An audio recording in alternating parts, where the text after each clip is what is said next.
Much is learned in school, but most of it's not taught. Much is learned in school, but most of it's not taught. As I was doing my summer reading to get ready for this school year, I came across that saying, and it kind of stuck with me, and I wondered about it. What does it mean that much is learned in school, but most of it's not taught? How can you learn something without somebody teaching? Well, I thought a little bit about how I learned in school as a student, and a little bit about how I learn in school today, every day. And I think what the writer of that aphorism meant was that much that's learned in school isn't consciously taught. It isn't taught with words, it's not in a textbook, it's not in a lecture. It's taught by behavior and by example that we observe from one another. For instance, when I was in school, I had teachers who would joke with me, or give me a nickname, or chat with me outside of class, or play pickup basketball with me. Sometimes they'd even invite my friends and me over to their houses for dinner. Those teachers never said to me, I care about you. You're worth my attention. I'm inviting you into companionship with me in the adult world. They never said those words, but I learned those messages from them. Or I had a teacher, an English teacher, who would completely dissect every paper I submitted, just seas of red ink when I'd get those papers back, and I'd have to rewrite them. And that teacher thought he was teaching me about how to use the darn commas. And that's what I thought too. But at the same time, the teacher never said it, but he was telling me, I'm working harder on these papers than you are. You're worth my time.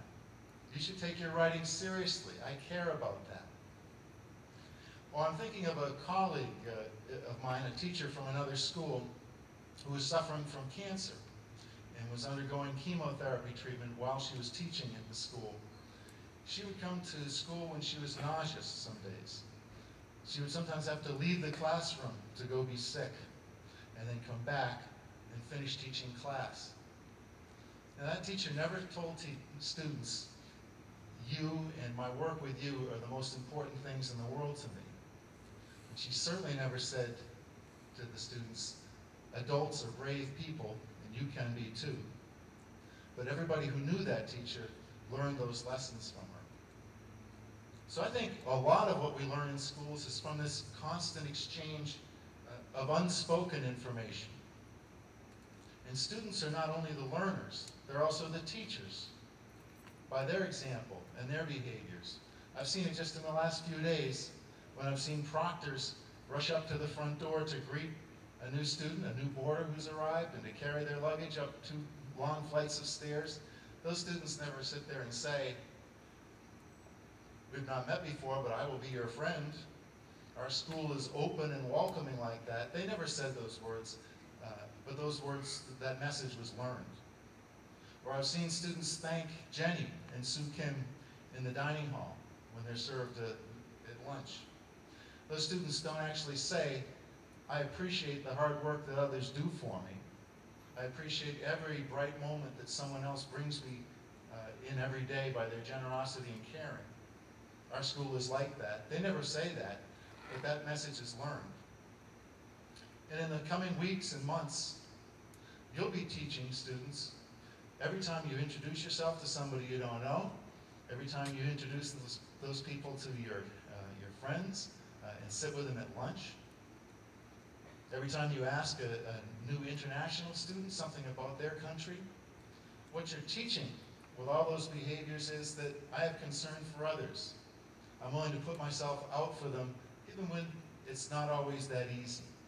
Those are the kinds of lessons that really stick in a school. In fact, I think those lessons, those unspoken lessons, are probably the most powerful thing in shaping our school's culture. It's powerful because actions speak louder than words.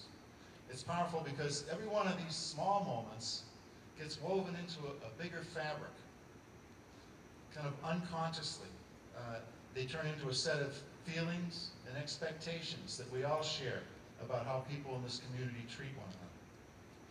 I'm very proud of our school's culture and values: kindness, respect, commitment, trust, integrity, academic excellence. But I'm not proud of them because they're written in our handbook.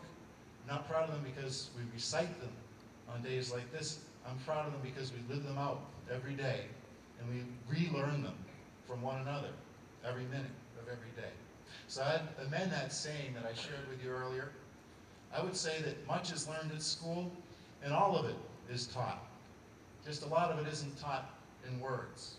In actions and by example, we are all teachers, and we're all learners. Let's keep that responsibility in mind as we begin our 99th year. Before we proceed with the program, I want to say a few welcomes to folks who are here in our audience. We have 183 new students who are here with us today. We had the biggest admission season ever. We had a hard time picking the very best, and we got the very best. And those folks are going to bring a lot of energy and zip to our community this year. So can we welcome our new students?